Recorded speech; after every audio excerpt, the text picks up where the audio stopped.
Thank you guys for coming out, learning about how to write for Mises Wire. I think first we're just going to run down some of the benefits that come with writing for the Mises Wire. We're one of the highest traffic economic websites in the country. We have well over 1 million views on average every month. Very robust social media presence. And we also have a great network of outlets that syndicate our work on a regular basis. I know George Pickering wrote a fantastic article on how a central bank fueled one of the biggest cons of all time. And it got well over 70,000 views on Zero Hedge alone, which was great. And so we have Ryan McMaken here, as the chief editor for the website.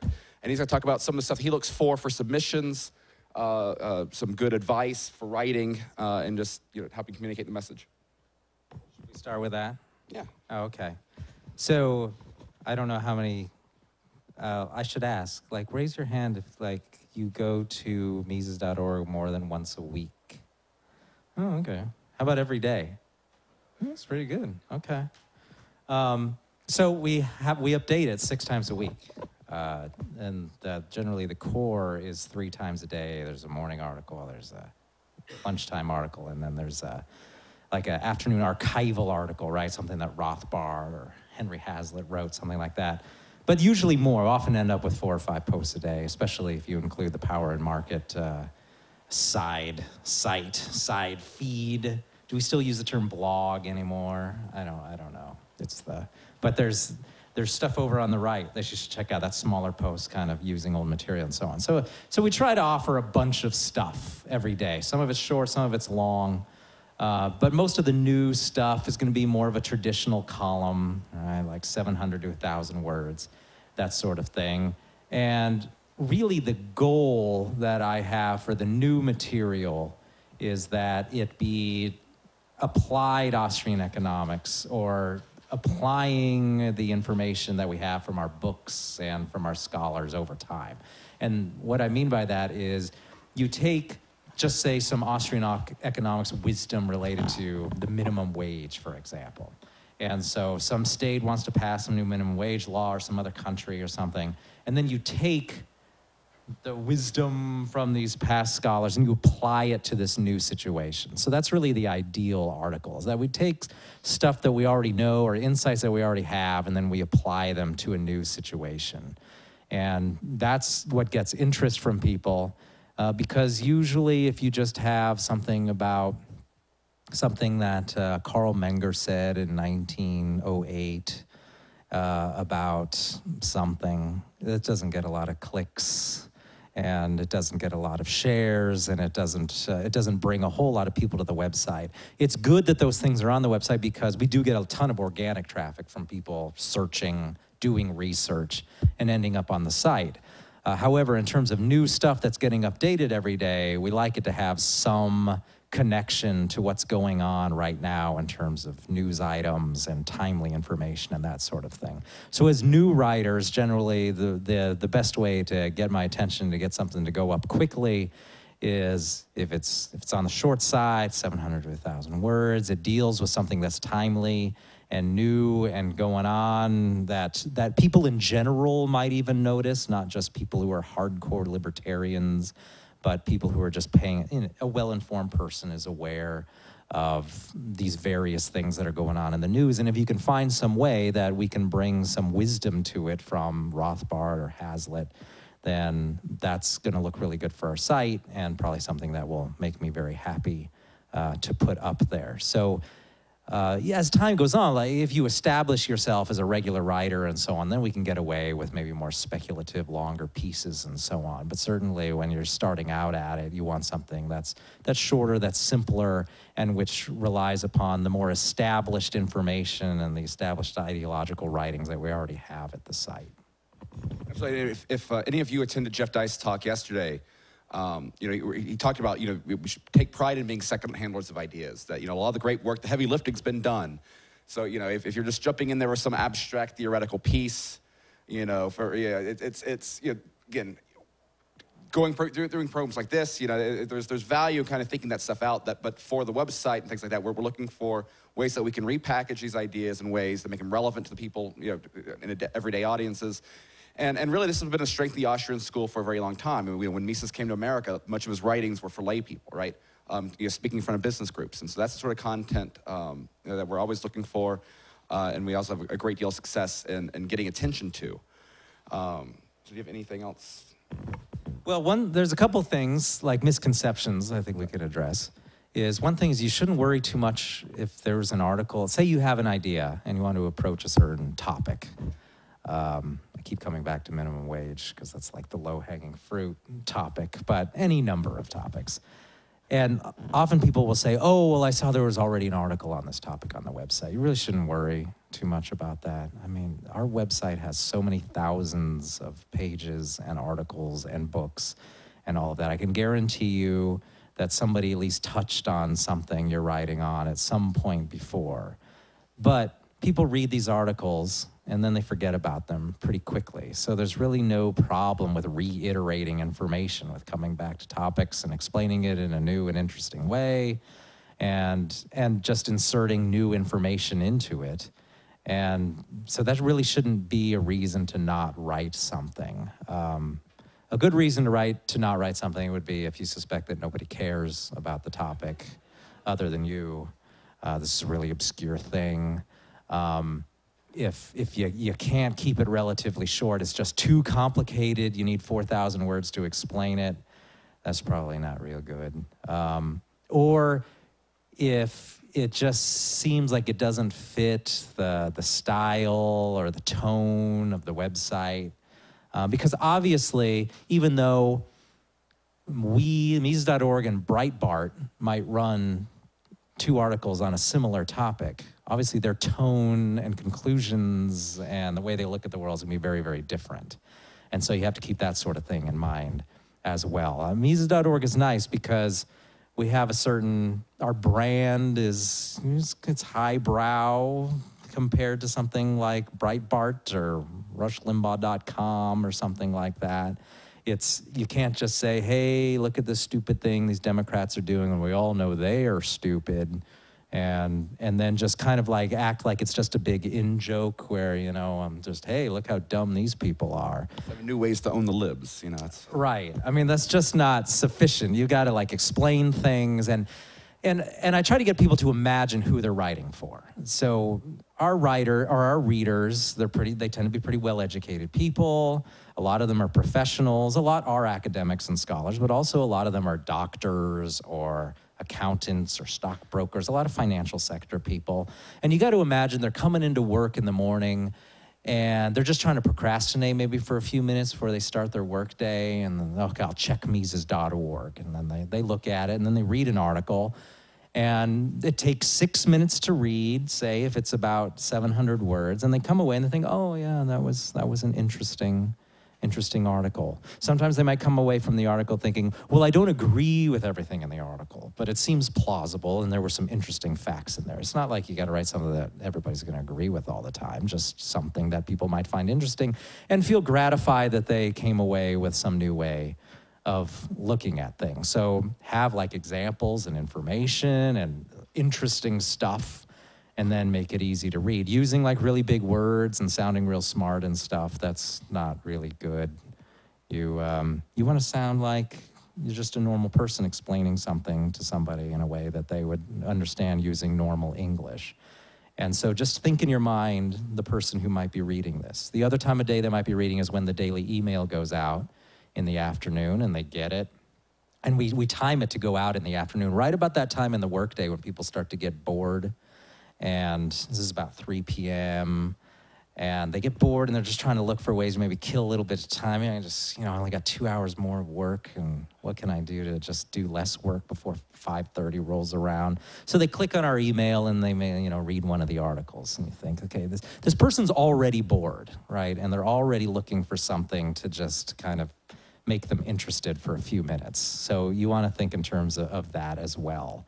That this brotherhood of, hey, I'll give you something interesting to read for 5 minutes, and they'll probably be happy that you helped them kill some time and avoid work for a few minutes. We're competing for their information, right? It's great that they're out there doing a job or something that they're getting paid to do, but if we can distract them for their job for a few minutes in the middle of the day, that's really what we're trying to do. We try to do that with social media. We're trying to do that with with the daily email. We're just trying to get people's attention and get them to stop doing that other thing they're doing and read the article instead. So the more interesting, the more relevant it is to their daily lives, the easier it is to read and shorter, not less than, you want it to be long enough where you can actually make an argument and contain some ideas and examples and so on. And that's usually more than 700 words, just kind of a standard newspaper article length. But at the same time, once you're getting over 1,500 words into 2,000 words and stuff, people just kind of zone out after a while. So that's the form you can master over time, is the short form article that has examples and it's interesting and is able to get people's attention in the middle of a boring workday. So always keep your audience in mind. This would probably be my #1 piece of advice. And questions? Yeah, I mean, do people just have questions about it? If not, I can just keep. I can always talk about things I hate. Examples of papers I hated. That might help you. But yeah, let's take questions. Well, I'd like to hear about the ones you hated too. But my question is about after it's on Mises.org, when you get the barrage of all the emails that come back in response, how much do you really respond to those people? I mean, do you just say, oh, this person's crazy and you don't respond? I mean, but it's like instantly, bing, bing, bing, bing, bing, all these emails coming in, some of them supportive, a lot of them hateful. Do you mean like if I wrote an article and I got emails to me in response to the article? Yeah.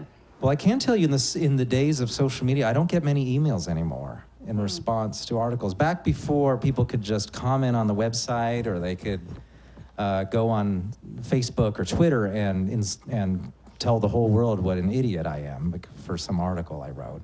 They used to tell me personally through an email, right? They would email me and tell me to drop dead and things like that if they hated the article.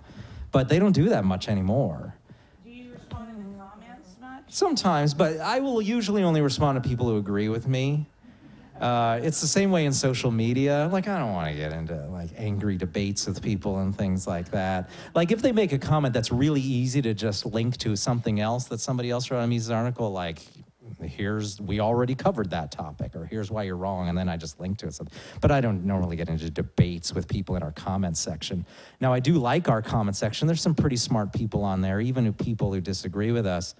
And I kind of pleased with the Mises.org comment section. Social media comment sections are something else. If you go to the comments on our Facebook feed, those are just terrible. You can tell those people like don't really understand what the Mises Institute is, that they probably didn't read the article, they maybe skimmed it a little bit or something, and the quality of comments is way, way lower. And I don't really pay much attention to those. I do always read the comments on Mises.org just to get a sense of what people think, but I don't respond that much. I enjoy responding on social media. Like, I enjoy pushing back a little bit, especially when it's clear they haven't read the article at all. Like, I read an article about why NBA players are actually overpaid because there's a big issue with LeBron James, and there's someone, a player on Twitter saying, oh, I wish, we're being exploited because we're not making nearly as much as LeBron James is. Well, there's a whole reason for that, and there's I wish you had talked about the fact that the revenue. The percentage of revenue that NBA players receive, or WNBA players receive, is much lower. It's like, well, this is fully addressed in this article, and so it's fun to respond a little bit. But I think in terms of emails, I occasionally do get some response there too, and I think it's easy to tell right away if this person is coming from it from an informed perspective, or if they're just a crazy person. Like there's this one person that will respond like to every single email in some condescending tone. First 3 times he did it, I was trying to be respectful, trying to respond to his comments, and then I realized, okay, that there's no winning this guy over. This is just what this guy lives for, and so I kind of just ignore those now. But I like responding as much as possible, as long as you can kind of tell that the person's coming from at least a fair perspective in that regard. Yeah, I sometimes straight up get article ideas from comments on Mises.org usually. And then I'll turn those in an article, time to respond. I won't directly respond to the person. I'll just let it turn it into. But that, I had some brilliant idea based on what you just said. Comments. That yes, I now remember what I was going to say. Talking about the whole issue of you write an article and then someone comes in and says, well, you should have covered this. You should have covered that. This is a problem that writers of columns get all the time, is like, oh, well, this column obviously has to be 3,000 words long because otherwise I can't cover this and this and this and this. And of course, this advice applies not just to our website, but all over the place. But it's better to look at your writing as all the columns together over time. And by that, I mean, you write a column and it's short, and you just have to live with the fact that you can't address every little thing you'd like to address in that article, that you can't fully explain within 1,000 words about the full depth of your knowledge on this topic. It just cannot be done. So you're just gonna have to live with the fact that someone's gonna read that and think, well, this guy didn't cover this, so he probably doesn't know about that. The truth is you did know about it, you just didn't have room to cover it. But over time, as you write lots of articles, dozens of them, maybe hundreds over years, well then you cover all of these topics. So you need to always be thinking in terms of the next article. Well, I didn't have time to cover that in this article. Maybe next time I can then work that into the next one. So I think just writers become a lot more productive when they admit that they can't fit everything into an article, and it's better to just, once you're done with that 800 words or whatever, just wrap it up and get it printed and then move on to the next thing. And then over time, you'll be way more productive if you don't keep getting hung up on this idea that you got to explain yourself with every little thing. So when someone goes on and says, well, you didn't address this, that's never actually a valid argument. To say that someone's article is no good because they didn't address everything under the sun, that just doesn't count. See, and always responding like, hey, we're taking submissions, so hey, if you think this point needs to be made, write it up and send it to us. Right, like, of course they never do. No. Anyone else?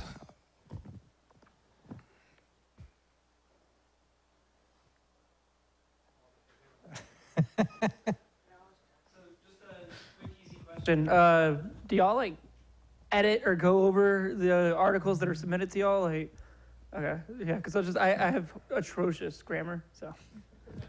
Well, I will extensively in some cases. The truth is, when I started this job back in 2014, 13 even maybe, we didn't get that many submissions, which meant that writers got a lot more of my personal attention because I didn't have a whole lot to work with. So I needed to turn even marginal articles into an article I could run. So I would do a lot of back and forth, editing stuff extensively in many cases. I've become less tolerant over time as I've gotten more submissions. So now if I'm like, oh, this is gonna take a lot of work, but I got 4 other submissions today, so whatever.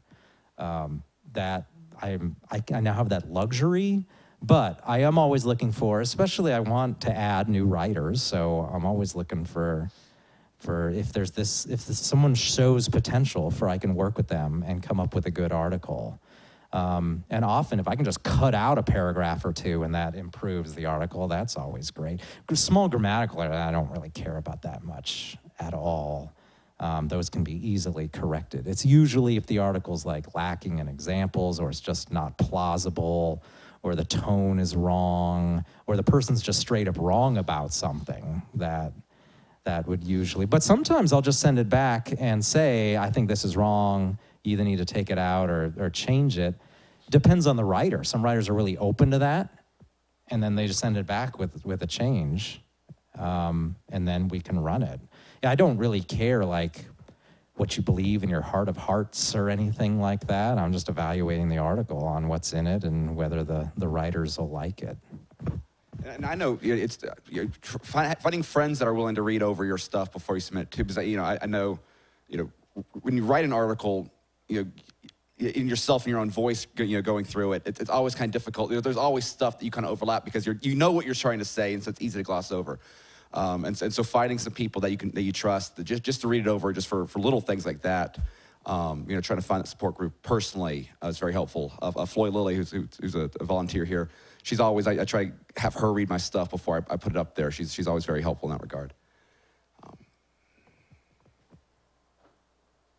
Anyone else? Just curious about how you approach like student writers. Like, so I'm in college right now, and I'm worried about basically the lion's share, like 90% of the student body isn't exposed to any of this. So what would your opinion be on like best outcomes as far as trying to maybe kick that back to the student paper, or whatever you would think would be appropriate?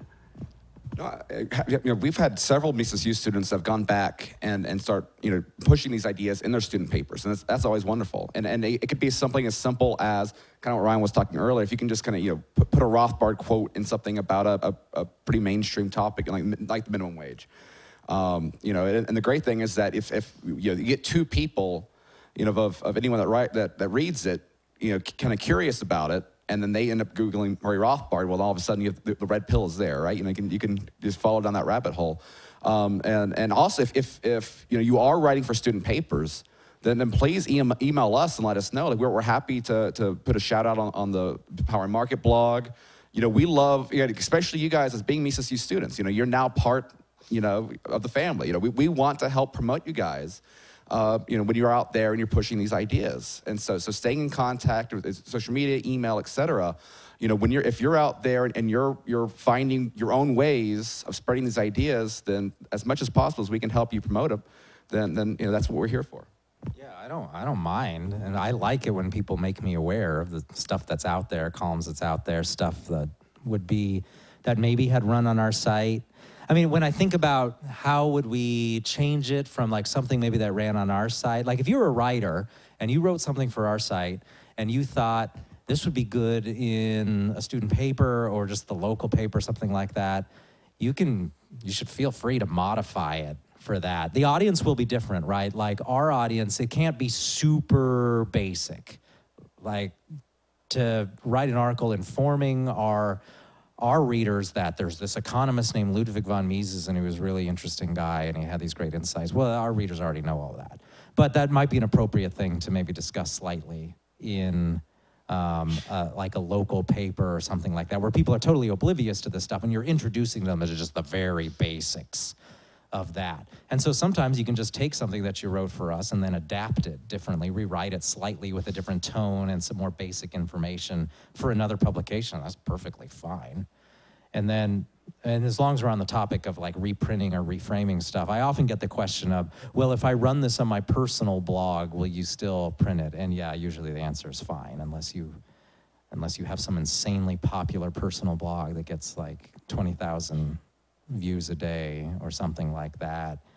Yeah, my only concern with reprints is I don't want to reprint something that's already appeared somewhere that has almost the same audience as us, because I just don't want to run a lot of stuff somebody might have already seen somewhere else. But if it's appearing somewhere that few of our readers saw, it was your personal blog or it was some other site in another country that they didn't see or something, that's no big deal. I mean, you can just ask me, like, this appeared here, would you be interested in running it also?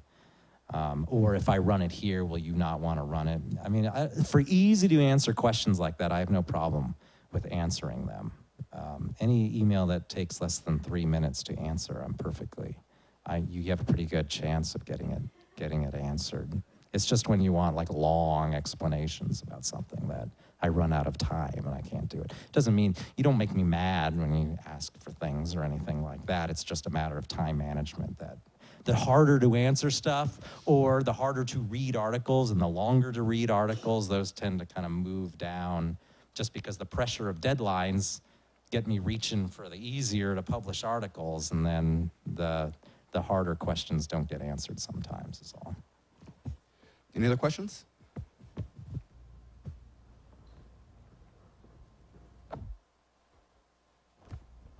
So I think this will apply to more people who are not professional economists, but I'll use myself as an example. I'm a PhD student in chemical engineering, so nothing to do with economics. If I were to write an article on like energy or something like that, would I be writing as a professional chemical engineer to an economics audience? Or would I be writing as a professional chemical engineer who's an economics amateur to an economics audience? Does that make sense? Yes. I mean, obviously I'm not gonna go into like statistical mechanics or anything, but. Well, I mean, this raises a really important point. Like on physical science articles, right? So I am an environmental scientist and I want to write an article about global warming, for example. And I have technical climate data or something that I want to discuss. Or this is the sort of thing that all climate scientists know. And I want to submit this article. The problem that I then run into there is that I don't have the personal expertise, and I don't have any senior faculty here who can evaluate that work for me to know if this is good physical science or not.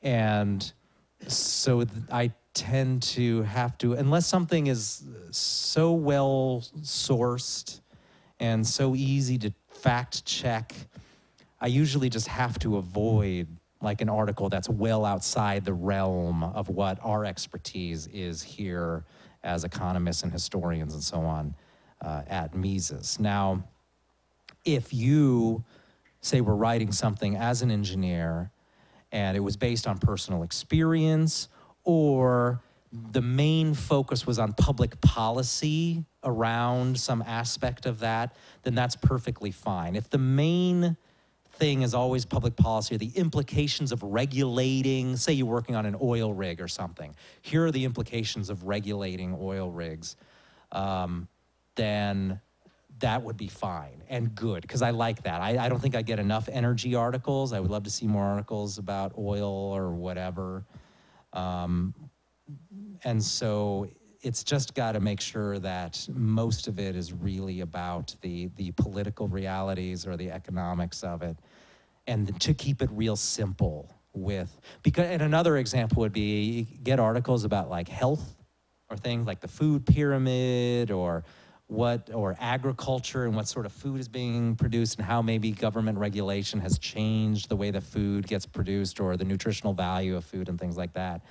As soon as I read those, I often imagine, oh great, the whole comment section is just going to be 2,000 comments about whether you should be on the paleo diet or something like that. And that's just not what our site is for, really. So I want to always make it clear that the real thrust of the article is on how government has changed the incentives or screwed with the agricultural system in some way that has made something unavailable to people or maybe has driven up the cost of food or something like that. But I mostly want to look at things in economic terms and not in terms of biology or geology or something like that, because then I just can't evaluate it as well. One of my favorite writers for us is actually is a doctor out in San Francisco, Dr. Michael Akkad. And so, he writes a lot about healthcare policy and things, but, he's coming from the perspective of a doctor, but he's able to just work in, apply an economic lens. And so I think he does a good job of straddling that, because, we definitely want you speaking from your expertise, but still having an economic lens that makes it relevant to our audiences and helps promote the mission there. Yeah, an article from a doctor about how the government has driven up the cost of them delivering health care due to regulation, those are always great, right? And ideally from a doctor, because they are in it firsthand. Do we have time for one more question? If there is one. Okay.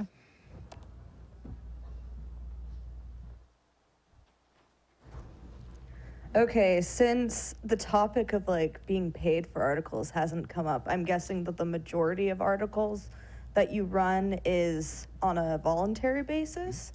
And then since that's the case, do you ever end up paying individuals who end up being regular writers? And I'm just curious about when the scale changes. There isn't any established time frame. Usually if you are a former fellow of the Mises Institute, or you're one of our associated scholars who's been writing for years, then those sorts of people get paid. One reason why they get paid is because they're more risk-free. So you can just say, oh, if you submit an article, you figure there's like a 95% chance that I'm going to publish it, so I'm just going to put it out there that this person is going to get paid. But that usually just takes some time to develop that relationship of, okay, this person has delivered consistent quality, and so they can be paid. And so there's unfortunately no hard and fast rules, like if you write for us for a certain number of years, or on Article 51, you can start to get paid and things like that. We haven't developed anything that hard and fast yet. And it probably comes down to the individual person as to, are they covering a lot of topics that are really good fits for the site? And also it's definitely biased in favor of people who are likely to become long-term representatives of the Austrian School. They're fellows, they have PhDs in econ, they're teaching in econ, that sort of thing. So there are definitely biases in the system, but it's not, there's no like universal rules on that. I would say that most of the people who get paid have been around a long time, though, that's for sure.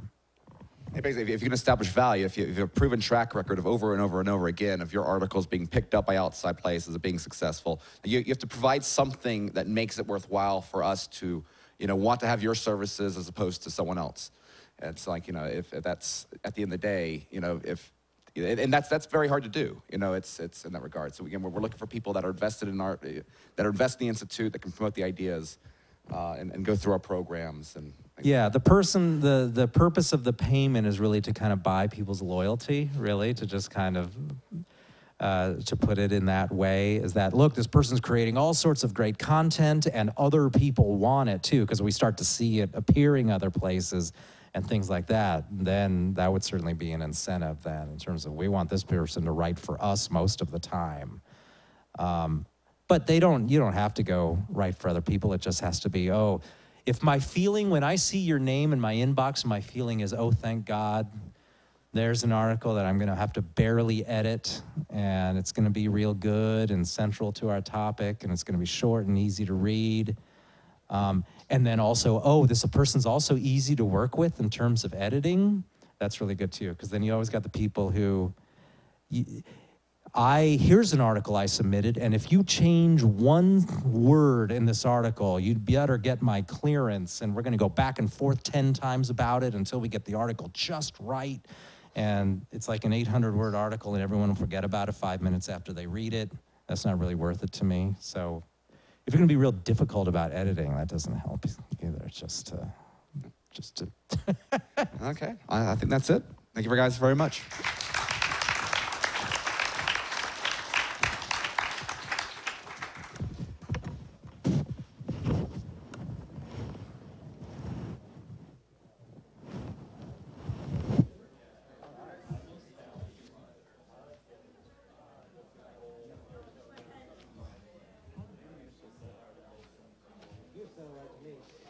McMaken at McMaken@people.org. Probably should have said that.